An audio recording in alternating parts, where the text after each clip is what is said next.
Parsha tells us, "V'zachartes Hashem Elokecha, ki hu noisen lecha koyach lasos chayil." You should remember Hashem, your God, because He gives you the strength to be able to do chayil. What's chayil? To life. That's chay. Chayil is to be able to have the vitality and strength. Yeah, a chayal is a soldier, to soldier on, to be gashmak, to be successful. So listen to what Rabbi Nosson tells us. He says, Iker haparnosa nimsheches rak al yidei habitochen. He says, you want to make money? You want to be successful? He says, the ikar, the main element of success in a person's life comes from one thing. Not how smart they are. Maybe it's about how smart they are, because if they're very, very smart, they'll come to the following conclusion. That it is all premised on one's ability to recognize that nothing comes from you. That everything comes from the bitachon, the trust, b'Hashem Yisbarach levad. Only in Hashem. Everything. Every single thing comes from Hashem levad. That's like saying that no control of everything. Not only no control, but even what you are doing is irrelevant. Even what you are trying to engage with is irrelevant to the outcome.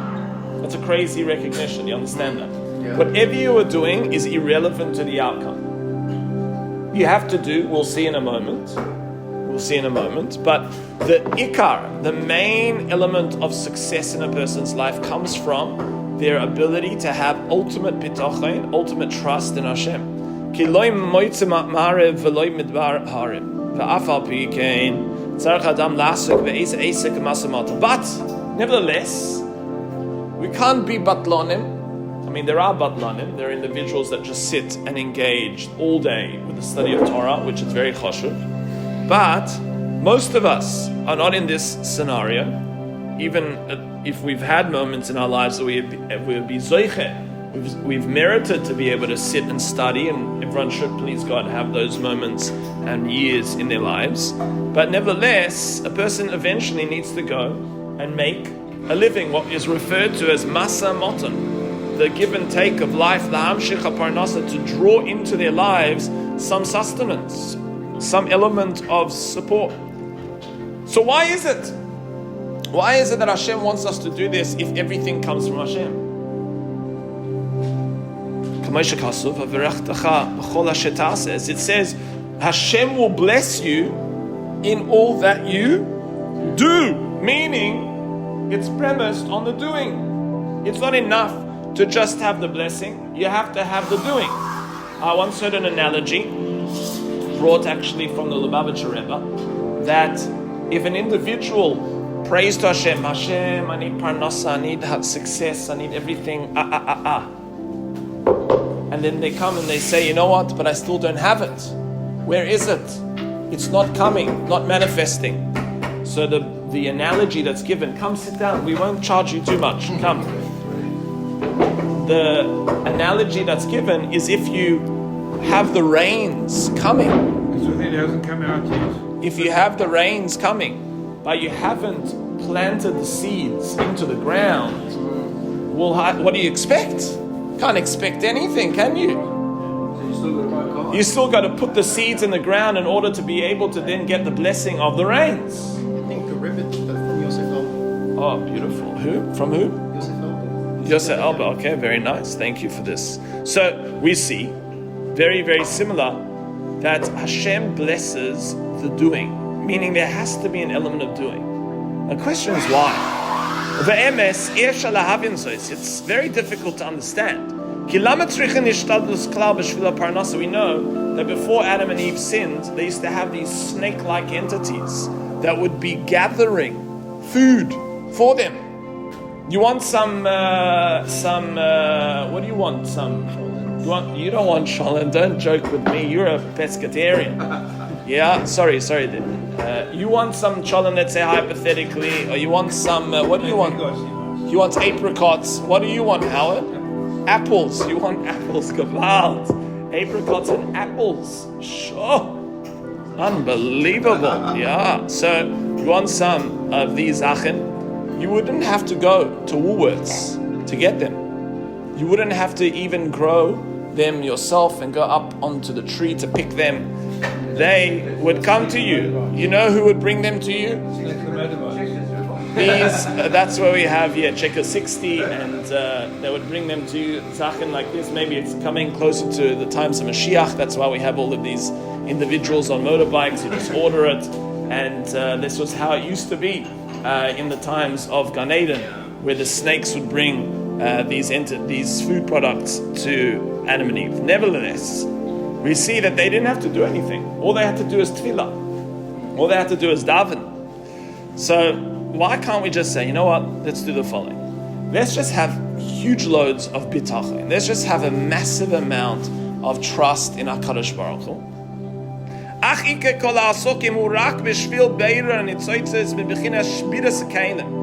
But we have to understand the requirements of going off to study, like Levi is about to go off to school to study, and our requirements to work in this world, to make a living. Why do those things exist? He says it all stems from something called Beirur Hanitzoitzois Mebechinas Shviras HaKelim. It comes from the requirement to mine out the hidden sparks of spiritual energy that is fallen and hidden in this world. So when you go off to work, Jethro, and you are making some bread in your bakery, or you're selling things in your store, what are you doing there? You don't know. So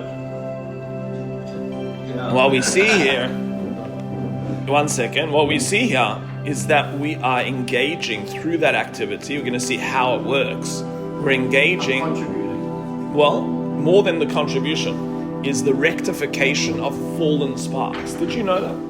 That every time you are going to your bakery and to your corner store, is it on the corner? It is on the corner. Do you call it a corner store? What do you call it? A retail store? A convenience store. When you go to your convenience store, every time you're engaging on that level, you are rectifying fallen spiritual sparks. Wow. What does that mean? We're going to see in a moment after this short ad break from this question. Yes? Wait, so what about like Athletic who want to study full time? And obviously they, especially in Israel, they do get like a few hundred shekels from the government. But obviously I've spoken to a few of them, and I not in a way that I know my answer already, but I wanted to genuinely understand why. What's the chokhmah behind it? They said, look, my dad's got 10 kids. We were one of 10, and everything comes from Hashem. He often they'll come and say, Rabbeinu, can you please go and give me a bracha? And then they put 200 shekels or 100 shekels. But now it's said, now I'm reading this and it's contradicting. So you're asking, how is it that there are people that spend their entire life just studying Torah and not working? So that is what we mentioned earlier on in the shir, that there are those who are meritorious to do so, and even if they're not meritorious to do so the entire life, every single person should have an opportunity to really hone in on their Torah and their learning at a period of time in their life, especially when they're starting off their life. They should sit in the yeshiva or in a kollel and they should study. But if they want to do learning, if you want to do only full Torah, so let me explain it to you. There are also individuals that we see, Am Yisrael, that fall into the tribe of the Levites. And the Levites didn't work, they didn't have a portion in the land. And we understand that is also a requirement, and that's a necessary energy in this world. Okay? That's what Rav Shimon Bar Yochai represented, and there are those that have a spiritual level that have the ability to not need to engage with this world. But that's not what Rabbi Nachman is speaking about here. Rabbi Nachman is speaking about the general folk. And the general folk, and even those who sit and study Torah, they also have a huge amount of requirements still to engage with Parnasa. They still have to make a living in some way. So some of them, have a job on the side. Some of them, their wives work. Some of them have other mechanisms of facilitating their learning. It doesn't just fall from the sky, even though it seems like that to you. So everyone has to engage in some capacity with this world. The question is, what is one's trust and one's bitachon? So let's have a look here. So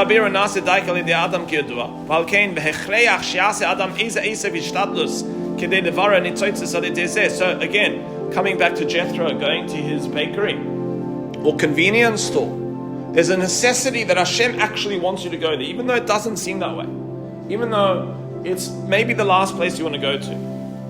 But now it's possibly one of the first places you want to go to. Why? Not to necessarily make a living in terms of making money, but in fact, what is hidden there are hidden sparks of spiritual energy. How on earth are we going to mine those hidden sparks of spiritual energy out? So he says, you know how to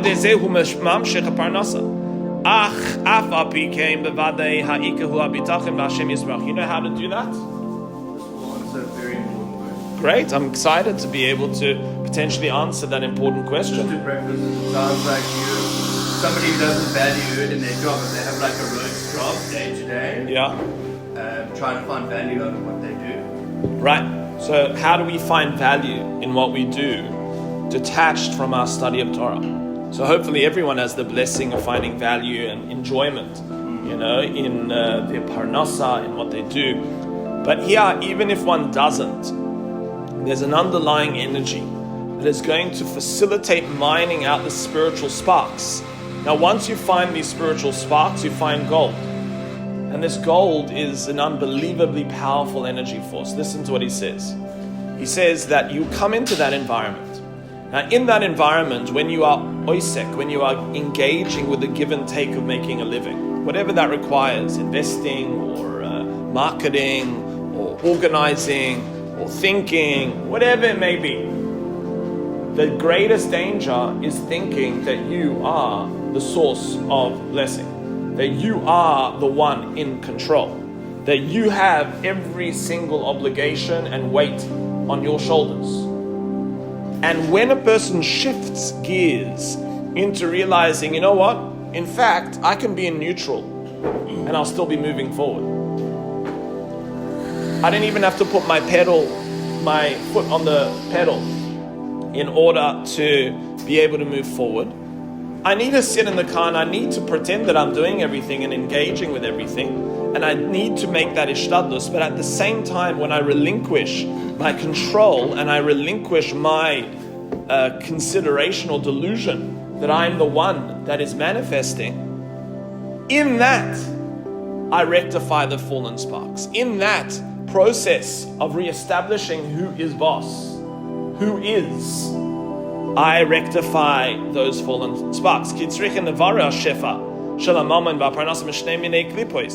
What a person needs to do, he says, is rectify the success, the money, and the sustenance from two husks. What has two husks today? Anything has two husks?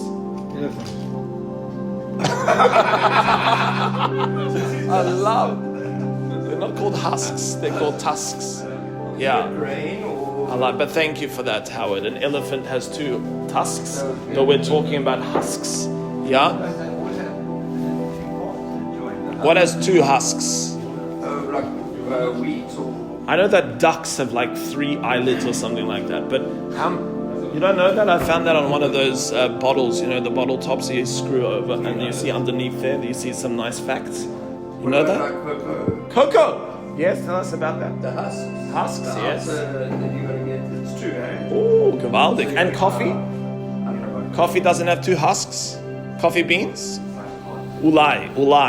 So he says not only does cocoa have 2 husks, not tusks, we see that also parnasa, making a living, has 2 husks. Oh, what does that mean?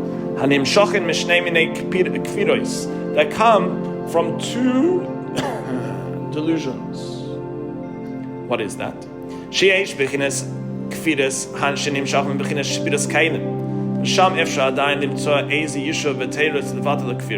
So all of these come from 2 from the element of shviras kelim, which means the fallen sparks. What does that mean? The fallen vessel that created these fallen sparks. Everything stems from Adam and Eve, who sinned in thinking that they're going into instate their own control over Hashem, thinking that they were the ones in charge. Hashem said, don't eat from this. They ate from it. They decided that they were better. They knew better. And in that, they shattered their spiritual energy into the world. And now our job is to pick up those fallen sparks of shattered spiritual energy. That's what we refer to as the shviras kelim. אבל יש בחינת ספירה שמשם בחינת החלל הפנוי. שאלה כפירס אי אפשר לבטלה משום שכל כלל. Wow. So the first one stems from Adam and Eve and their decision to be the ones in control. And that's the first klippa. That's the first husk. That a person has to relinquish control. They think that they're doing, but they're not. They do everything that they can, but they're in neutral. Even if they really press the pedal, they're actually not going to move anywhere if it's not for Hashem. The second one, he says, comes from something called the chalal pnui, which means the empty, vacuumous state. What is that? She'elo kvirus yesha, you can't actually rectify this particular husk and delusion with any shift of mindset. It's not like, oh, I was in control, now I relinquish that control and I give it to Hashem. This particular husk is actually not rectifiable through any shift of mindset. What is that referencing? Ki im alidei emuna levad.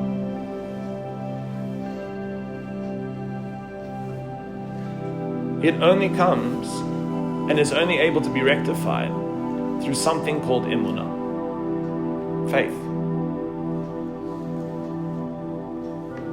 והברach klipos נמשכים מבחינת שבירת כלים, זה נעשה לידי האדם. כי בשביל זה נברא האדם, אבל ברach שפע מהקליפos נמשכים מבחינת החלל הפנוי, זה אינו תלוי בדעת האדם. אי אפשר לאדם לעשות שום פעולה של חוכמה והשתדלות הזה, רק לפתוח בהשם יתברך לבד. להאמין בו יתברך באמונה שלמה, שהוא יתברך יזמין לו פרנסה ברחמיו.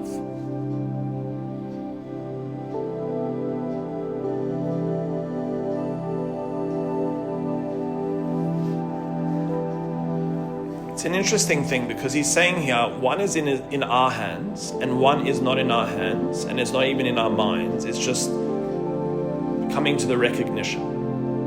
So what is the first one? The first one, which we said is rectified through shifting control. Through shifting control. So we go to work, we start to do, we engage. Okay, why? What does that do? We said that you infuse that with a mindset that Hashem is the one in control, not you. Now, what is this added component of emunah? What is this added component of faith? Just having faith in Hashem.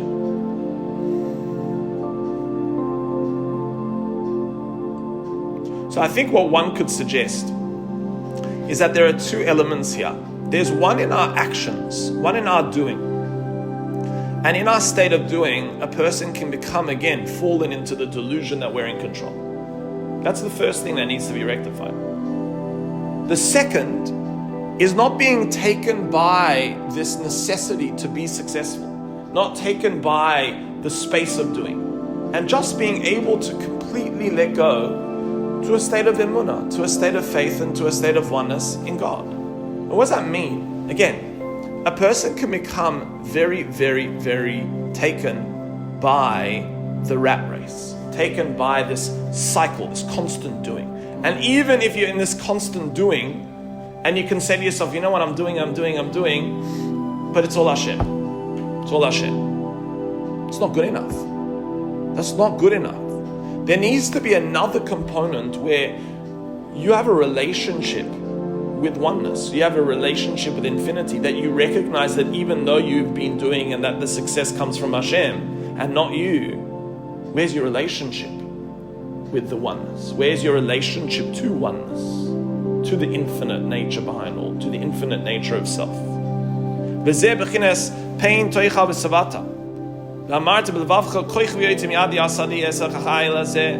energy where a person says, lest you come, or the Torah says, lest you come to eat and be satiated.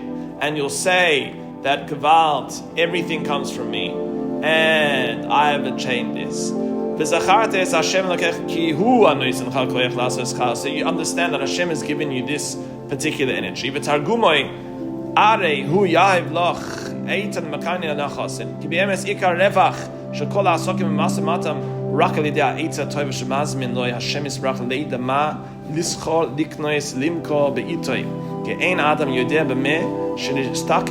כל זמן שאני יודע העץ האמיתיס מה לזכור בוודאי לא יהיה לו שום פעולה ועשייה כי אדרבה יוכל להפסיד יעשה דייך על ידי עשייה המעשה מטה. Now, even though we said what we said before, it seems that Rabbi Nassan is pointing out that by simply engaging in the world of doing, there is a form of rectification. You, by being present in that world and engaging, is some form of a rectification. The next state is the recognition that Hashem has given you all the ability to do what you're doing, and not only all of the ability to do what you're doing, the decision making that premises the doing what you're doing. Because imagine you make a decision to do something, but it can be a very, very, very problematic outcome or a very problematic decision. Who gave you the insight to do that? Hashem. Hashem gave you the ability to decide what to do and how to do. Something can take you through your decision a lifetime to rectify, God forbid. And then there's a decision that a person can make, and that's unbelievable. This led to that, and that led to this, and that. Where did that come from? May the assistant rabbi speak? Yes, Jethro. In Jethro's example, no matter what work you're doing, in your case, you're putting food on the table, you're supporting your family. I'm working. You know what you're doing. That's what you're doing. Thank you, Hashem. Valkein ha'ikar hu ha'etz sheyazmin loy Hashem yisbrach etz shlema beliboy sheyedama laschor boifen shaviach. Again, unbelievable recognition that even your insights in your mind, all of the insights which we refer to as an Einfalt, the decisions to make things, where does it come from? An Einfalt is something that falls into your head. Who gave you that aspect of insight? This has nothing to do with your doing. So there's one aspect of success in doing: how you perform, how you engage, how you come across. But the second one is the insights. It's the back system. It's the behind the stage. And all of the energy that Hashem is giving you in your thinking process. It's an unbelievable recognition that now you go off into work. Okay, now you're working. And you're thinking to yourself, sure, I can't wait to get back to the base midrash. I can't wait to learn. Can't wait to be in a space where I don't have to worry about working anymore. But one second. In that space of working, you have two unbelievable clippers, two unbelievable husks to rectify. Now, if you don't rectify those husks, they turn into tusks, Howard. They turn into tusks that are very dangerous. And it feels like you want to run away from the elephant, which is very, very dangerous. My wife is very scared of elephants. But at the same time, if you rectify those husks in the process where you're saying, okay, I'm doing, but I understand that even my doing is not from me, it's not my success. And not only that, even the thought process behind my doing and within my doing is not even from me. Those are the two husks that a person is able to rectify.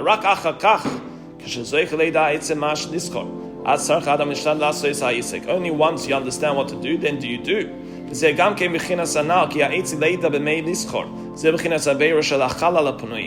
So just the simple understanding of how to engage from a mental level is the chalal panui, this open space that you first fill with an insight, with your mind, and then that comes into action. If you think about in your own life, if you don't have an idea that falls into that open vacuumous expanse, you're not going to be able to do anything. You understand? If your mind is just empty and you have no idea that comes in that you can germinate and develop, you're going to be able to do nothing. Same too, Hashem needs to give us the blessing of insight to then be able to put into action. But some people have the blessing of insight and don't even have the capability of putting into action, do they? So that's the second stage of actually putting into action, which we spoke about in this previous week, Mitzidei Gover. that Hashem strengthens our footsteps with gvura, the ability of Gover to be able to make decisions and then take them into actuality. So the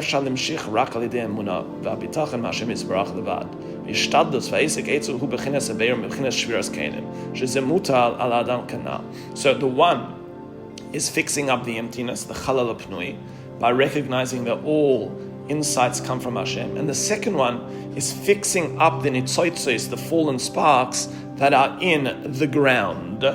And that is through the doing self. Hishiru HaTorah es ha'adam, shaloi yate es atzmoi, me'acha shroye shetzarch lases eze esek vishtadlos b'shvul parnasa, aken yuchal chas v'shalom latois v'loima, koiche v'etzem yadi yaseh.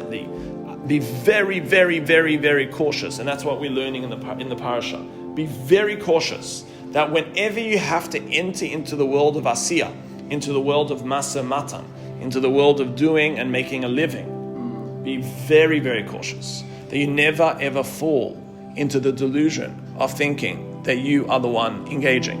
In all of those elements, you're a puppet, and the spaces of insight, and not only the spaces of insight, the spaces of doing, not coming from you. Again, where does all the stress come from? Oh my gosh, I have to do this. I have to accomplish this. I have to come up with this. I have to fix this. No, you got nothing in this picture. Nothing. You got nothing. As the often example that we bring of the author of Eat, Pray and Love, one of the famous authors, famous book written, Eat, Pray and Love, bestseller. You heard of it? Julia Roberts. Yes. So no, man. She was an actress in a film. That's not the author of the book. So you wrote that book, Rabbi? I can't remember, but I listened to a podcast by the author who said after they became a bestseller, they were very concerned because now they didn't know how to replicate another bestseller. So they didn't know how am I going to make a book that's going to sell again in the same capacity. So they made a movie, no. And she was very stressed and she was very harsh on herself until she came to the recognition that all of the ideas and all of the creativity and all of the success wasn't from her. It was from a higher source, what she referred to. And when she came to that recognition, not only did she remove all of the angst, but she started to become more creative and more able to flow. And she goes through this beautiful podcast or TED Talk where she goes through explaining how a lot of these elements in the world, even when soccer players are successful, what do they sing? They sing ole, ole. Where does ole come from? Spanish. It's Spanish for Allah. Allah.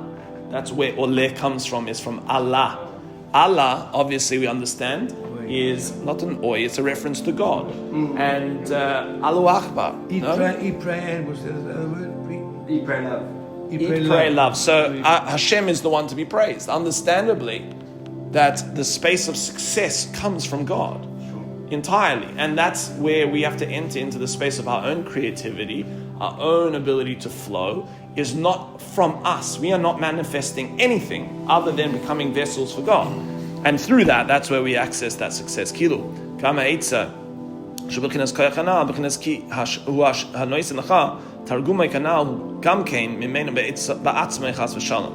V'be'em esakol me'Hashem Yisbarach levargiya ku ha'itza v'itza m'shetz rak me'Hashem Yisbarach levad. Okay, az alidei zeh ikar revach v'ashefa. You want to have ikar revach v'ashefa? You want to have a flow in your life? Remember how we started off. How are you going to be successful? That's how we started off. How you want to make money? It's not in Bitcoin. It's not in property. It's not in selling drugs. Uziel, I've told you, you need to stop selling drugs. It's not. It's not. Sorry. You can't use Or Sameach as your base. I'm saying. We've spoken about this many times. And Howard, we know what you're up to. It's not those things. The eitzah to be successful is to recognize where all of the flow of energy stems from. Because then you're going to be creative. Then you're going to have vitality. Then you're going to have charisma. Because everything is flowing from an inner space of godliness, not from you. And you're not stressed. as much. So to conclude, he says, so once you recognize that all your responsibility is to pick up the fallen sparks through rectifying these two spaces of husks/tusks, then Hashem gives you the strength to soldier on. Okay, please God should be with bracha.